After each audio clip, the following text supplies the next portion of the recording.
নমস্কার বন্ধুরা, আমার চ্যানেলে আপনাদের সকলকে জানাই স্বাগত।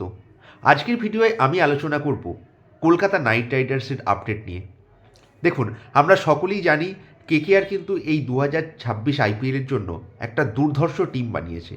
কিন্তু অনেক দিন আগে আইপিএল অকশনটা শেষ হয়ে গেলেও ভাবলাম কেকেআরের যে পুরো টিমটা, কারা কারা নতুন প্লেয়ার কিনলো, সেই পুরো টিমটাকে নিয়ে কিন্তু অ্যানালিসিসটা আমার করা হয়নি।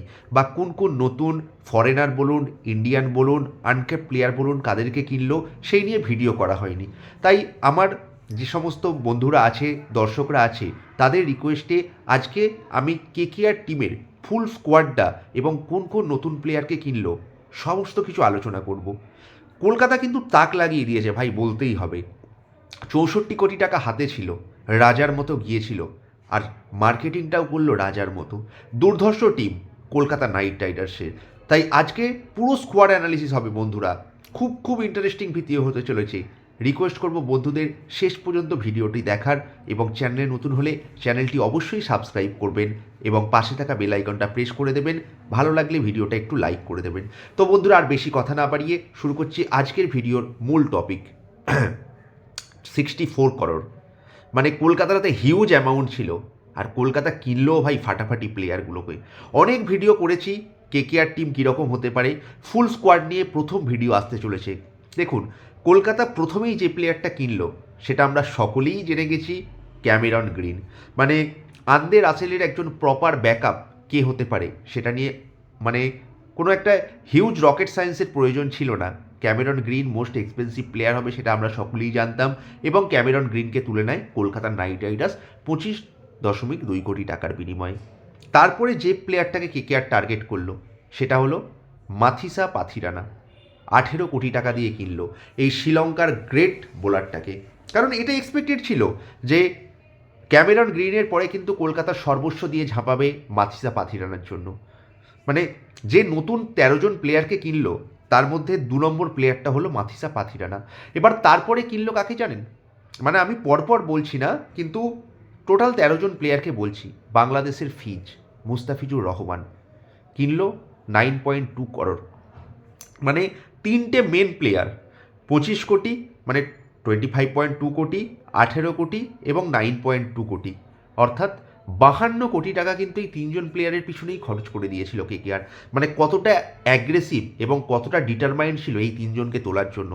সম্ভবত দুজন যে বেস্ট ডেথ বোলার, সেই দুটো ডেথ বোলারকেই কেকেআর তুলে নিল, সঙ্গে তো ক্যামেরন গ্রিন। তারপরে কিনলো কাকে জানেন? তেজস্বী সিং দাহিয়া। অনেকেই হয়তো নামটা জানেন না। 3 কোটি টাকা কেন খরচ করলো কলকাতা? সত্যি কথা বলতে ইটস রিয়েলি স্টিল ডিল। কারণ কেকেআরের একজন উইকেট কিপার দরকার ছিল, এবং ঘরোয়া ক্রিকেটে দুরন্ত পারফরমেন্স করেছিল এই তেজস্বী সিং দাহিয়া।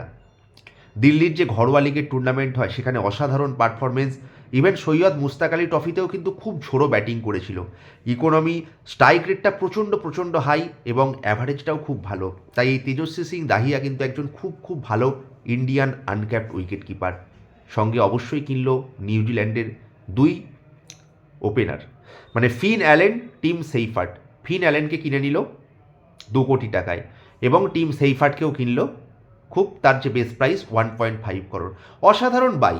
আর তেজস্বী সিংয়ের দামটা 3 কোটি। অর্থাৎ এইভাবে আমরা 6 জন প্লেয়ারের লিস্ট করলাম। তারপরে আসছে রাহুল ত্রিপাঠী। এই রাহুল ত্রিপাঠী কিন্তু কেকেআরের হয়ে আগেও খেলে গেছে এবং এই সিজনেও খেলছে। 75 লাখ টাকায় তুলে নেয় রাহুল ত্রিপাঠীকে। খুব সুন্দর বাই, কারণ ইন্ডিয়ান কোডটাকে তোমাকে ভালো করতেই হবে। ভেঙ্কটেশ আয়ারকে যখন পাওয়া যায়নি তখন অবশ্যই একজন ইন্ডিয়ান প্লেয়ার চাইছিল যে আংগ্রিস রঘুবংশীর একজন ব্যাকআপ হিসাবে একজনকে রাখতে পারে। সেক্ষেত্রে রাহুল ত্রিপাঠী কিন্তু অত্যন্ত ক্রুশিয়াল রোলটা প্লে করবে। রাহুল ত্রিপাঠী 75 লাখ টাকায় পেয়ে যাওয়া it's a really steal deal. আরেকজন হলো কার্তিক ত্যাগী। এই কার্তিক ত্যাগী প্লেয়ারটা কিন্তু ইন্ডিয়ান সার্কিট থেকে প্রায় হারিয়ে যাচ্ছিল, কিন্তু খুব ভালো বোলার। মানে এই বোলারটাকে বেস প্রাইস 30 লাখ টাকায় কিনলো কলকাতা, রিভাইভ করলো যেন কার্তিক ত্যাগীকে। কার্তিক ত্যাগী নিজেও চাইবে যে কলকাতাকে যেন রিটার্ন ব্যাক দেওয়ার জন্য। খুব ভালো প্লেয়ার কার্তিক ত্যাগী, এবং হোপফুলি খুব ভালো একটা প্লেইং ইলেভেনে যদি সুযোগ পায় নিজেকে মেলে ধরার চেষ্টা অবশ্যই করবে। সঙ্গে অবশ্যই থাকছে প্রশান্ত সোলাঙ্কি। সিএসকে স্কোয়াডে আমরা ওকে অনেকবার বসে থাকতে দেখেছি। মহারাষ্ট্রের প্লেয়ার, মহারাষ্ট্র প্রিমিয়ার লিগে দুর্ধর্ষ বল করেছিল, ইকোনমি রেট খুব ভালো এবং অবশ্যই উইকেট পাওয়ার প্রবণতাটাও আছে। সিএসকে নেট বোলার হিসাবে জার্নি স্টার্ট, কলকাতা এবছরে 30 লাখ টাকায় কিনে নেয় এই প্রশান্ত সোলাঙ্কিকে। কলকাতার বরাবরই একটা টেন্ডেন্সি থাকে যে মিষ্টি বোলার, মিষ্টি স্পিনার নিয়ে আসা। দেখুন, বরুণ চক্রবর্তী, সুনীল নারিন আছে, প্লেয়িং ইলেভেনে তো চান্স হবে না, বাট ব্যাকআপ হিসাবে একজনকে রাখা হলো প্রশান্ত সোলাঙ্কিকে। সঙ্গে অবশ্যই দুজন নবাগত প্লেয়ার সার্থক রঞ্জন এবং দাক্স কার্মা, দুজনকে তাদের বেস্ট প্রাইস 30 লাখে তুলে নেয়। টোটাল আমি 11 জন প্লেয়ারের কথা বললাম। আর লাস্ট রাউন্ডটা যখন হলো, সকলেই নিশ্চয়ই মনে আছেন, নিউজিল্যান্ডের অলরাউন্ডার রচিন রবীন্দ্রকে 2 কোটি বেস্ট প্রাইসে তুলে নিল। এটা একটা মাস্টার স্ট্রোক। প্রথমে অবশ্য কপার কনলিকে চেয়েছিল, বাট রেটটা একটু বেশি হওয়ার জন্য ব্যাকআপ হিসাবে রচিন রবীন্দ্রকে নিল। Good choice. আর অকশনের একদম 25তম প্লেয়ার আকাশদ্বীপ 1 কোটি টাকায় তুলে নিল। মানে আগে 12 জন প্লেয়ার ছিল, 13 জন নতুন প্লেয়ার কিনতে হতো। সেই 25th এবং অকশনের 13th প্লেয়ারটা ছিল আকাশদ্বীপ। ইডেনের পিচটা যে ঘরের ছেলে, ইডেনের পিচটাকে যে নখ দর্পণে চেনে, সেই আকাশদ্বীপকে 1 কোটি টাকায় তুলে নিল। অর্থাৎ বোলিং লাইন আপটাকে আরও সুদৃঢ় করলো, একটা খুব সুন্দর স্কোয়াড তৈরি করলো কলকাতা। আজকের ভিডিওয়ে আমি আলোচনা করলাম যে নতুন 13 জন প্লেয়ারকে কিনলো, এই 13 জন প্লেয়ার কীরকম হলো, কত দামে কিনলো, মানে খুব সুন্দর পারচেস। টাকা থাকলে মার্কেটিংটা কীভাবে হয় কেকেআর দেখিয়ে দিল। আর যদি এই ভিডিওটা আপনাদের ভালো লাগে তো অবশ্যই ভিডিওটা একটু লাইক করে দেবেন। চ্যানেলে প্রথমবার এলে চ্যানেলটা সাবস্ক্রাইব করতে কিন্তু একদমই ভুলবেন না। আর আপনারা যদি কেকেআরের ফুল স্কোয়াড নিয়ে একটা ভিডিও চান তো অবশ্যই কমেন্ট করে জানাবেন। কেকেআরের এই নতুন 13 এবং পুরানো যে 12 জন রিটেন হয়েছিল সেই নিয়ে ফুল একটা ভিডিও তাহলে আমি অবশ্যই বানাবো। আর কেকেআর রিলেটেড অনেক ভালোবাসা পাচ্ছি আপনাদের। কেকেআর রিলেটেড যখনই ভিডিও বানাই তার জন্য সকলকে অসংখ্য ধন্যবাদ। এইভাবে পাশে থাকবেন এবং অবশ্যই ভিডিওগুলো দেখবেন। আশা করছি আরও নতুন ক্রিকেটিভ আপডেটস, আইপিএল রিলেটেড এবং কেকেআর রিলেটেড নতুন আপডেটস আপনাদের কাছে তুলে ধরার চেষ্টা করব। তো আজকের মতো এটুকুই বন্ধুরা, দেখা হচ্ছে পরের ভিডিওতে বা কোনো লাইভ অনুষ্ঠানে। ধন্যবাদ, নমস্কার।